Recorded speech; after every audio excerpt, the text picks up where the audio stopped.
Interesting. Okay, right. Let's go. Only flashes of a memory remain as you shake off what feels like an endless sleep. The Dracthyr before you is unresponsive, frozen in place by some unknown magic. You sense that within you lies the power to break your ally free. And if we do this, we get the disintegrate ability. Man, I suppose this is going to be like a kind of almost a first look at the more scripted content that we're going to get in this expansion. Unfortunately, though, we've got no we've got no music, we've got no VO, so it's not really going to feel, it's not really going to feel fantastic. I remember obeying an order. Yeah, so the weird thing is, right, there is apparently, like, some humongous threat that happens. Or that's there, that, like, Neltharion created all these guys for. Well, he's dead, but we don't know what that is. And I'm fairly sure that Alex Straza and co. also don't really know, like, who or what it is. Oh, wow.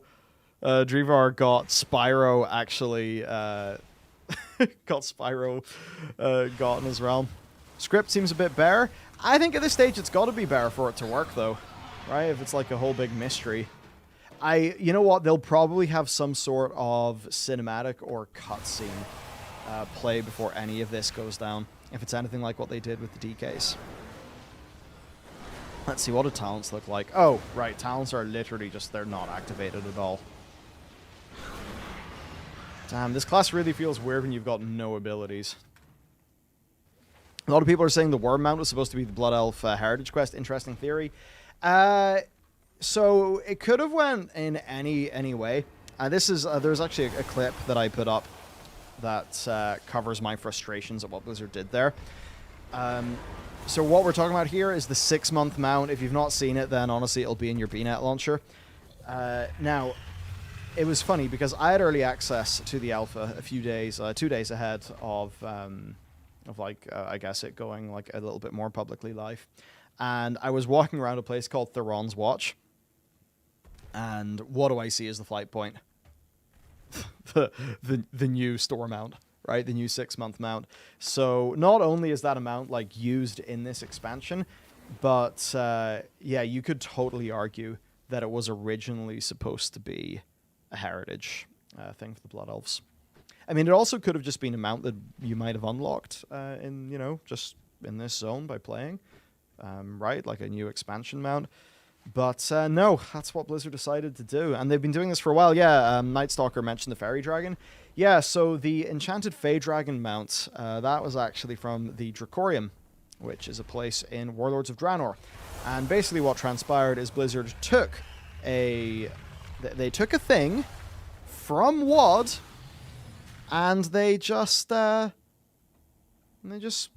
it to us in Mists of Pandaria. Right? And that obviously felt really shitty. Felt really, really, really shitty indeed. And they've done that again. And they've done that actually pretty consistently. You could argue they did it in Cataclysm because they did a reskin of the new worm mounts, or like the new sort of Chinese dragons. I think it's called the Golden Heart or something like that. But the first time it was like super obvious was the Dracorium. And for me, it's like, it was almost thematically annoying. Because you think about the Burning Crusade, you think about Netherwing. And, you think about Shadowmoon Valley, you think about Netherwing, right? So, I suppose this is where Deathwing hung out. Which is a bit weird, because you've got Neltharion's Lair. You missed my super chat? Yeah, I need to get them up. YouTube's UI, that like on the back end, to actually show streamers supers, doesn't fucking work. I've began to realize. Is a membership thing good for a team like yours? Oh, massively. Yeah, no, memberships are extremely, extremely helpful. Yeah, no, they straight up are. We're going to do more with the memberships feature. We're basically like mirroring the base tier of our Patreon over to memberships as well. So, yeah, I mean, right now we've got memberships as early access videos. So if you are a member, there's a bunch of videos for you to watch on the channel that haven't been published yet. Some lore and stuff like that, so you can go check that out if you want.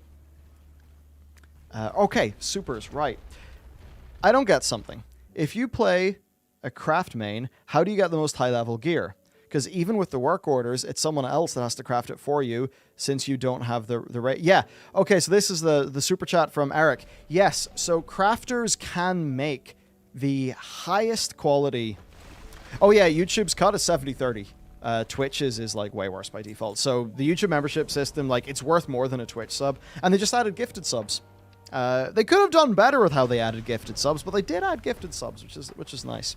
Yeah, so this has been quite the discussion topic within the community, right? Because the idea of being able to get the best gear in the game as a crafter is really cool, but it's not true.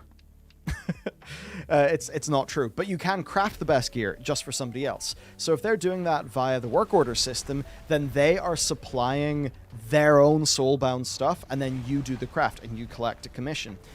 From Blizzard's perspective, though, I suppose they just have... Oh, let's not get hit by the frost breath. Yeah, Blizzard's perspective is interesting, I guess.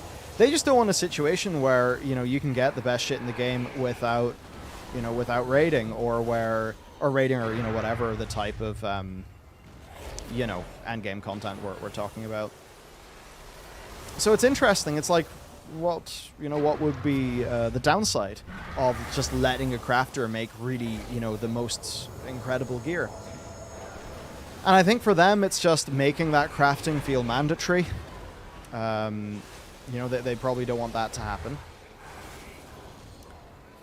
But I wonder, because it would totally fly in the face of the way the game is usually done, right? Gear being, you know, competitive, sort of, with each other in weird ways. I don't know how far they are going to go, though. But I suppose it's like, do you think that somebody who does not step inside a mythic raid, high-end key, or like gladiator PvP, should they be able to access gear of that difficulty? I don't know. Maybe there should be a way to open that up later on in the tier. Perhaps allow a crafter to make that gear, but like really after quite some time. It's hard to say. I mean, one of the problems the Blizzard has is they literally don't get to make the thing that's the most fun for everybody, because they feel like they always have to strike the right compromise. And I imagine that is an endlessly frustrating thing for them. Right? Like, that just does not sound like a fun development environment. Yeah, so you can't craft the best gear for yourself. You can craft it for other people. And it's like, I can see their logic. But there could be an argument that maybe that's a bit too conservative. Right? Maybe they have too much fear